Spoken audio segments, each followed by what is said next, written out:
নবী বলছেন, আল্লাহ আমার উম্মত যদি জাহান্নামে থাকে আমি কিন্তু জান্নাতে যাব না।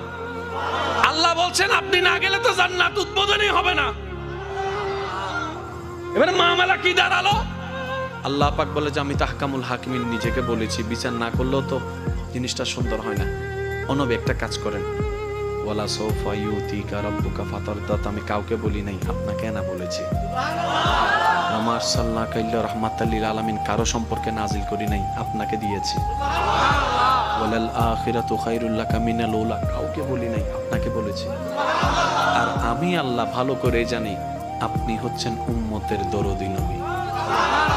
আপনি নিজের জন্য কাঁদেন নাই, সন্তানের জন্য কাঁদেন নাই, পরিবারের জন্য কাঁদেন নাই, নাতির জন্য কাঁদেন নাই, যত কেঁদেছেন জীবনে সবকিছু উম্মতের জন্য। এমনকি হাসরের ময়দানে যখন সর্বপ্রথম আমাদের নবীকে আল্লাহর হুকুমে তোলা হবে, আমাদের নবী উঠেই জিবরাইল আলাইহিস সালামকে প্রথম প্রশ্ন করবে, ও আমার ভাই জিবরাইল, আমার উম্মতগুলা কোথায়? আইনা উম্মতি, আইনা উম্মতি, আমার উম্মত কোথায়? আমার উম্মত কোথায়? আমার উম্মত কোথায়? আমি উঠার আগেই নাকি আমার উম্মতকে জাহান্নামে দিয়ে দিয়েছো নাকি? কোনো আমার উম্মত কোনো জাহান্নামে চলে গেছে নাকি? জিবরাইল বলবে, ইয়া রাসূলুল্লাহ, প্রথমেই আপনাকে তোলা হয়েছে, এখন আর কাউকে তোলা হয় নাই, প্রথমেই আপনি উঠেছেন। আমার নবী বলবে, আমার উম্মতগুলা কোথায়?